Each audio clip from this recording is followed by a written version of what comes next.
ആടുജീവിതത്തിൽ പോലും നമുക്ക് കാണാൻ കഴിയും. ഇപ്പോൾ 15 വർഷം ഗൾഫിൽ താമസിച്ച ഒരാൾ എഴുതുന്ന മരുഭൂമിയെക്കുറിച്ച് എഴുതുന്ന ആദ്യ കൃതി എന്ന നിലയിൽ അതിനകത്ത് ആ മരുഭൂമിയുടെ തീക്ഷ്ണത മുഴുവൻ ഒരു കൃതിയിൽ സ്വരൂപിക്കും. എന്ന് പറഞ്ഞതുപോലെ ഏതൊരു എഴുത്തുകാരൻ്റെയും ആദ്യകാല രചനകളിൽ അവൻ്റെ ജീവിതവുമായി ബന്ധപ്പെട്ട വളരെ തീക്ഷ്ണമായ അവൻ്റെ അതുവരെയുള്ള ഭാവനകൾ, സങ്കല്പങ്ങൾ, സ്വപ്നങ്ങൾ എല്ലാം അതിനകത്ത് നിറഞ്ഞ് വളരെ തീക്ഷ്ണതയോടെ നിറഞ്ഞു നിൽക്കും. പക്ഷെ പിൽക്കാലത്ത് എഴുതുമ്പോൾ നമ്മൾ വിഷയാധിഷ്ഠിതമായിട്ടാണ് നമ്മളൊരു വിഷയം കണ്ടുപിടിക്കുന്നു, അതിൻ്റെ പിന്നാലെ അലയുന്നു.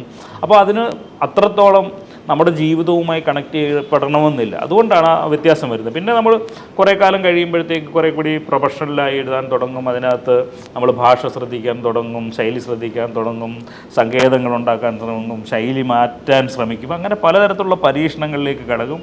അതിനേക്കാളൊക്കെ ഏറ്റവും തീക്ഷ്ണമായി നിലനിൽക്കുന്നത് ഒരു പക്ഷേ അവൻ്റെ ആദ്യകാല രചനകൾ തന്നെയായിരിക്കും എന്നാണ് ഞാൻ കരുതുന്നത്. അതുകൊണ്ടായിരിക്കും ചിലപ്പോൾ ആദ്യകാല രചനകളിൽ ഒരു നിഷ്കളങ്കത നിലനിർത്തുന്നത്.